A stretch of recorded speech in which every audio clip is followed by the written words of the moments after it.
What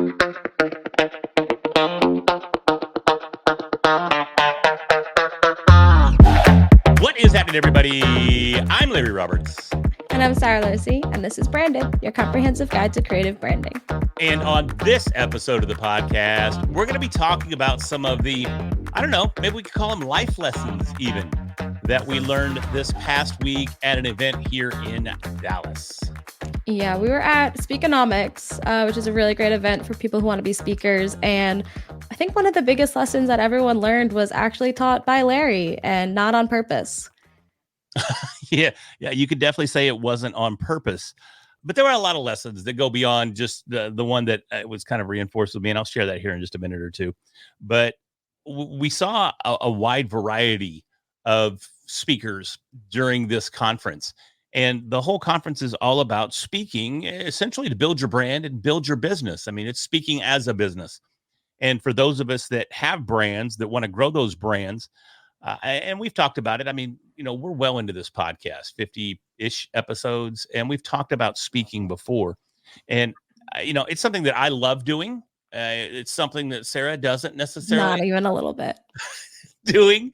No. But, sometimes in order to get that, reinforce that brand, reinforce your credibility, reinforce your position as a thought leader, sometimes it's a necessary evil.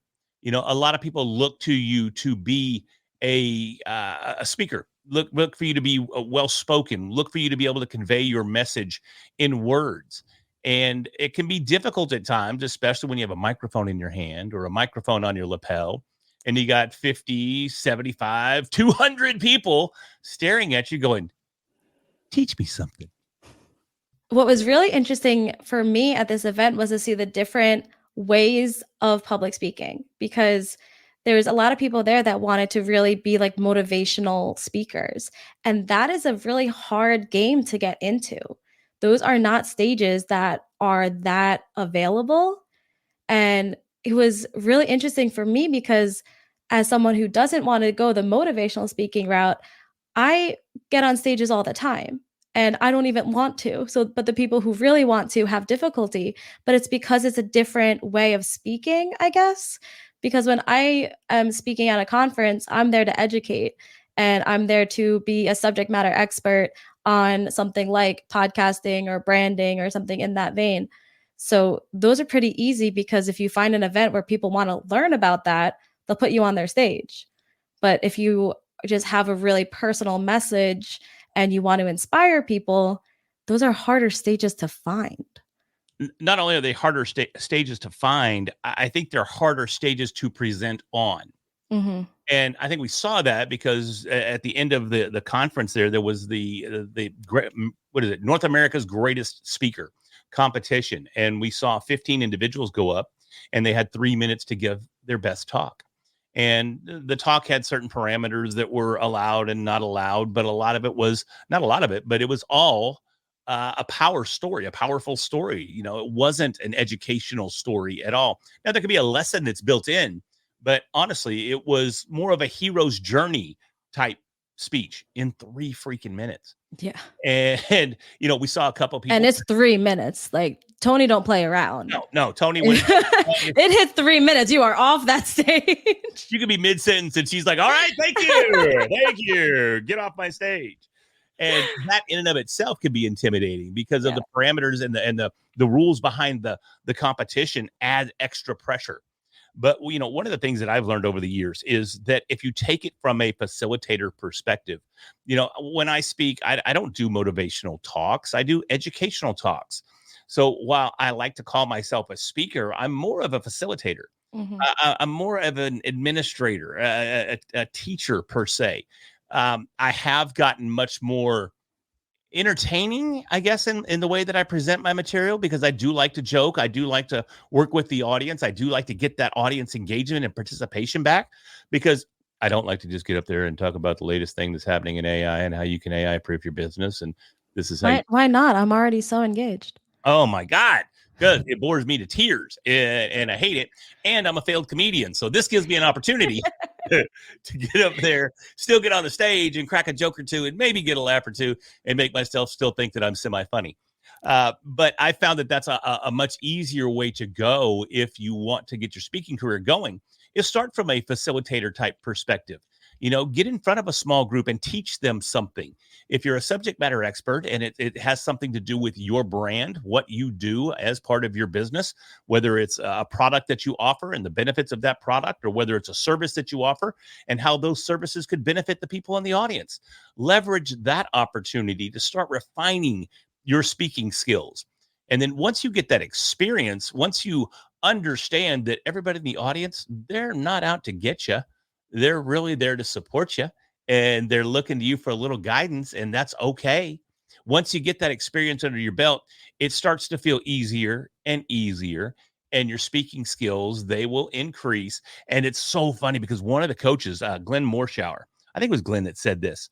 He is a wheelbarrow of wonderful. He is a wheelbarrow of wonderful. That is for sure. And if you don't know who Glenn Morshower is, check him out. He's been an actor for decades. I first saw him in the 1992 cinema epic called Under Siege, starring Steven Seagal. He was a commander, I think, in the Navy, but that was a great role that I saw him in. But he's also played on 24, so he was on every season of 24. He's got a show right now, literally on Apple TV called Manhunt, where he plays President Johnson, and it's all about the Lincoln assassination and how he came into power after that. It was super great guy, super talented and super insightful, especially when it comes to speaking from a stage. I'm not kidding when I say he could recite the alphabet and I would just be entranced, just would not move as he went from B to C to D to E and on all the way to Z. I would just eat it up. But I think he was the one that said, practice doesn't make perfect, it makes permanent. So while practicing and getting in front of stages is great, it gives you that experience. We also want to make sure that we're trying to grow, we're trying to evolve, and we're trying to learn with each and every one of those presentations. But I still love the fact that you just got to get up there and do it. You got to get up there and do it. So, do I have to? Yeah, you have to. You have to get up there and do it. I know. It's funny because you loathe the concept, but yet you got up there on Friday, I think it was. Yeah. We had the podcast panel, and girl, you killed. You freaking crushed. You had the audience eating out of the palm of your hand, slapping the daylights out of some of the other podcast panelists that were up there. We're talking some noise. It's one of the things that's interesting what you said before, because I don't consider myself a speaker. And some of the people there were like, make sure you always have speaker in your headline and speaker in your bio so people know you're a speaker. I'm like, I don't want them to think I'm a speaker. I feel like that sets a certain bar. And will I get on stage and speak? And like, I feel like I'm the same as you. I'm more of a facilitator and educator, but I don't get up there as like a speaker. I get up there as a presenter, I think is probably the better word for it. And I feel like it's just a different expectation, because if I see someone like as a public speaker, I expect it to be, I guess, more of that motivational speaker type thing versus here are my slides about how to have a podcast. Well, it's that cadence. It's that cadence that you hear. If you see a speaker, they have a certain cadence. They have a certain rhythm that when they deliver the message, they draw you in and they make sure that you're listening to each and every word that they have. And then they leave you hanging to let that message sink in. It's almost like slam poetry. Mm-hmm. We had one of the speakers there and she destroyed it. But during her presentation, I found myself waiting for that next rhythm, waiting for that next line, because it really felt more like a poem to me than really what it did was speak to me. So she was delivering it in a way that was very emphatic, that we all look to. We all try to replicate that same rhythm, that same cadence, because that's how we think we're supposed to speak. I don't speak like that. My brain does not work in iambic pentameter. I don't think it ever will. Good for you, for people who can do that. It's so funny and I did that on the fly right there. So, but I went to church a lot as a kid, and I got used to that rhythm that they hit you with from the pulpit as they're telling you about the Lord and how you need to save your soul and you need to repent That's right like now and be baptized. yeah, when Glenn was speaking and he is such a powerful speaker and he's such an amazing speaker, everyone is in there like, "I feel like I'm in church." Every one of them said Like, the church. yeah, Exactly right. like, "We done been paid a visit." We done been paid a visit, and that's actually one of his catchphrases. Is It if is. you know you've met Glenn Morshower when you know you done been paid a visit. And what I saw, especially in that competition, that I think was a shortcoming. I don't know if it was a shortcoming. That might be the right word. It's a trap.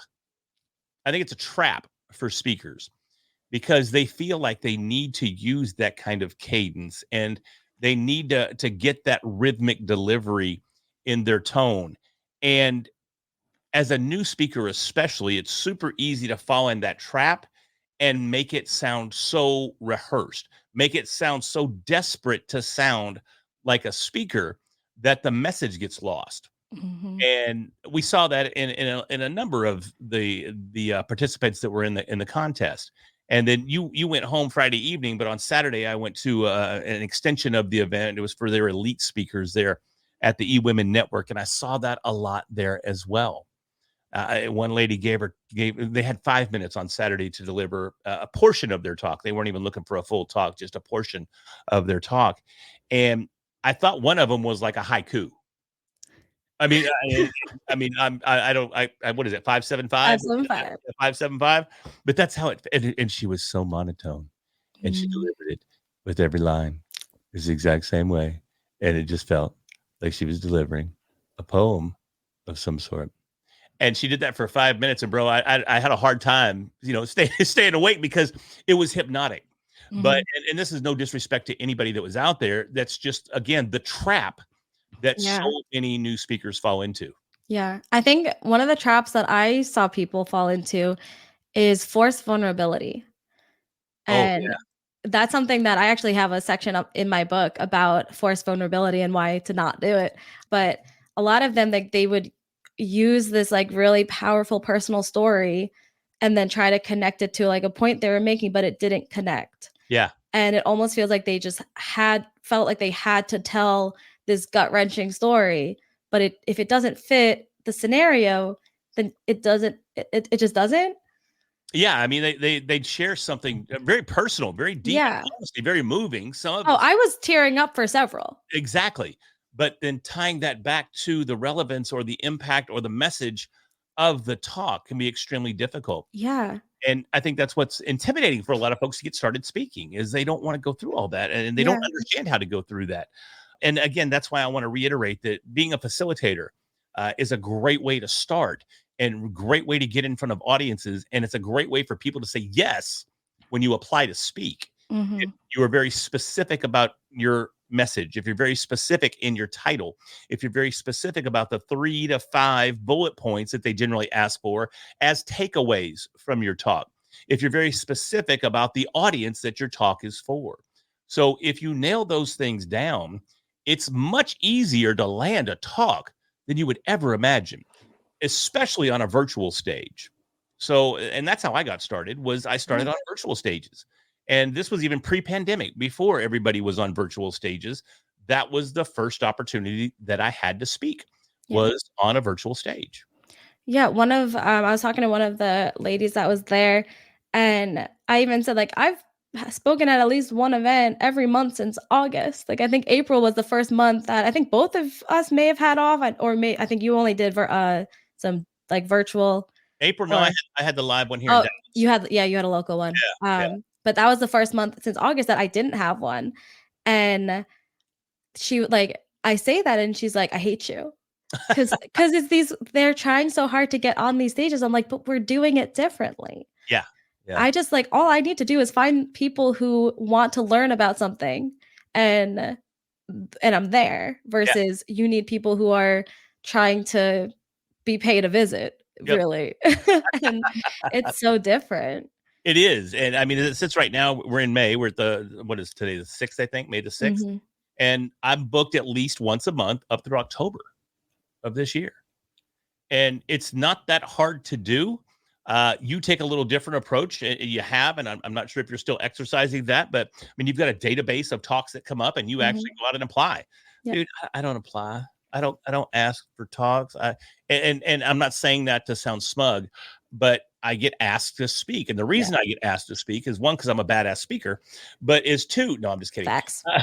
but, Facts. but two is that I've put myself out there for the last 4 years, 5 years, whatever it is. And you develop a reputation. So it gets easier and you get more freedom in your talks as you deliver more talks as well, because the audience and the promoters of that audience realize you're going to be bringing value. So take the opportunity to do it. And I kind of want to go back a little bit and share my story and to reiterate that a lot of these competitors were trying to tie in this gut-wrenching story so that they appealed to the emotional side of the audience, and had a real hard time tying it back because it wasn't relevant really to what the rest of their talk was. And it was Thursday morning, and I actually did 2 talks on Thursday. The first talk was AI-proof speakers, how to AI-proof in your speaking career as a professional speaker. How do you use AI to make sure you don't become irrelevant as a speaker? And that was a very technical talk. Wasn't a lot of room for emotion in that talk. So there wasn't any. But my afternoon talk was all about personal branding. And Thursday morning started out really freaking rough. It's about 6:15. I was laying in bed in my hotel room. And because the event was in Dallas, I just stayed at the hotel down there that was close to the event.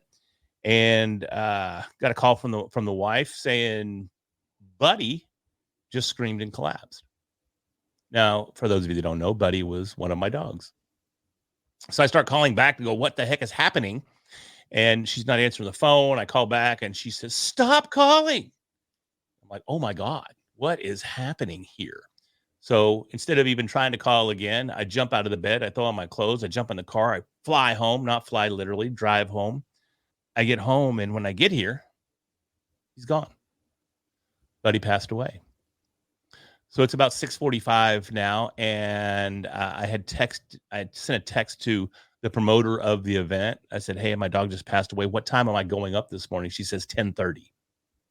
So it's close to 7 o'clock in the morning on Thursday. I'm going up in 3.5 hours to an audience, and I'm in tears, and I have to scoop my pup up and put him in his bed, and then put him in the car and actually wait for an hour because the vet didn't open till 8. So I had to sit here with my pup for an hour and then take him to the vet and send him off to his forever place.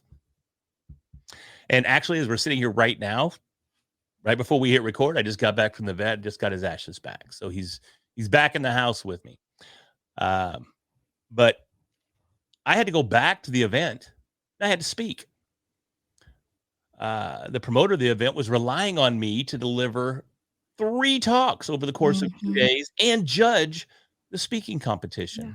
And one of those, you weren't even supposed to have to do. You were already stepping in because someone else had a health emergency themselves. Yeah. So there was no way they could make it. And so you had already stepped up and took their place. Yeah. Or 100%. So, I mean, how do I leave someone hanging that severely? I can't. I got to step up. My brand has a reputation and I have a reputation and I got to step up. So I had to go back to the event. And as I mentioned, I went up at 10:30 and I did the AI talk. And even though I was emotional and just the wrong word would have put me over the edge and I would have broke down in front of an audience of, I don't know, quite a few people. I didn't mention it. It didn't fit. It didn't fit that talk. However, after lunch at 1:30, I went back up to talk about personal branding. And I felt that it did fit. It did fit because my brand was on the line. I had to demonstrate that regardless of what happened, that even though one of my favorite dogs passed away that morning, my brand still had a promise to deliver on. And I delivered.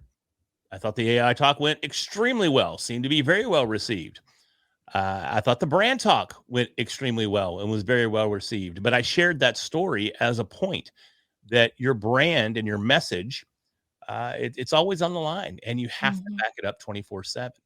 And going back to what you were saying, Sarah, there was a gut-wrenching story to go with that, but it fit the talk. It fit the moment. And, I debated whether or not to share because it also seems a little gratuitous. But it was super raw, and I trusted this audience, and they trusted me. I knew several people in the audience personally, and I felt like I was just talking to family and friends. And I think it came across that way. But that kind of reinforces the point that you were making, in that if you do have an emotional story to tie to your talk, do it, but understand when and where to do it.